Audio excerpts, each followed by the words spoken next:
So the first thing we'll do is import the photo and create a duplicate of the background layer. Once we've done that, we're going to use the quick selection tool and select whatever dog or person you have in the frame. In doing this, make sure you get as close of margins as you can, and then we will edit them in a second. Now that you have the dog selected, click select, then modify, and then you can choose, I like to use smooth and feather in order to get a nice smooth border around her body. And then once you've done that, you're going to click this mask tool at the bottom right, and then you have a mask of your dog. Once you have this, you're going to select the mask and then click on the background layer and content aware fill to remove the dog from the background layer.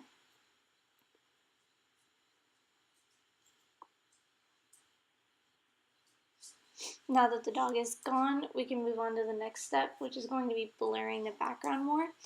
Have the background layer selected, and you'll go to Filter, Blur Gallery, and select Tilt Shift. I like to drag it all the way to the bottom and then drag the filter all the way to the top and adjust until the blur looks natural. Now that that's done, I'm going to click the mask again and feather it a bit to make it look smooth, and then input a new layer for the bubbles behind her. These brushes I just downloaded off of Google. They're just simple bokeh brushes that I found, and they were free. I select like a mustard yellow color to use behind her because that's kind of the color scheme I'm going for, and I add various bubbles behind her and then lower the opacity and screen the layer so that it looks like it blends right into the background. After that, I'll add a new layer and take a soft brush and add a white spotlight effect behind her and make this big enough to go behind her chest and head. Then I'll lower the opacity again, and once I've done this, there's a little bit of a border where you can see it didn't meet all the way up with her ears. I'll go in and use the brush tool as well on the mask layer and remove any sort of bubble effect that it left behind. This next layer I'm using to create a fall effect in the background. I just select another dark orange brownish color and add another really light opacity bubble behind her over the tree line. And then I'm going to go back again with the same tool and brush away any of the excess bubbling around her ears so that it doesn't look like she was cropped into there. Once that's done, I adjust some of the opacity just a little bit more just to make it look more natural and not so harsh, and then I'll save it to my desktop to then open in Lightroom.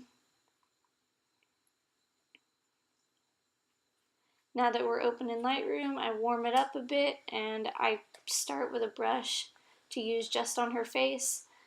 I adjust the settings to what I think I'm going to like and then adjust them back and forth until I get the effect that I'm going for.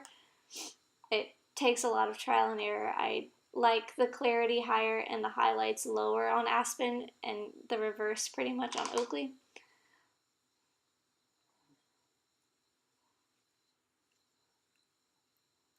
After editing the photo as a whole, I decided that I didn't like how I edited her face, so I ended up going in and deleting all the brushes I used and redoing it. The brush I used before was just to darken up the background a little bit and help her pop off the background.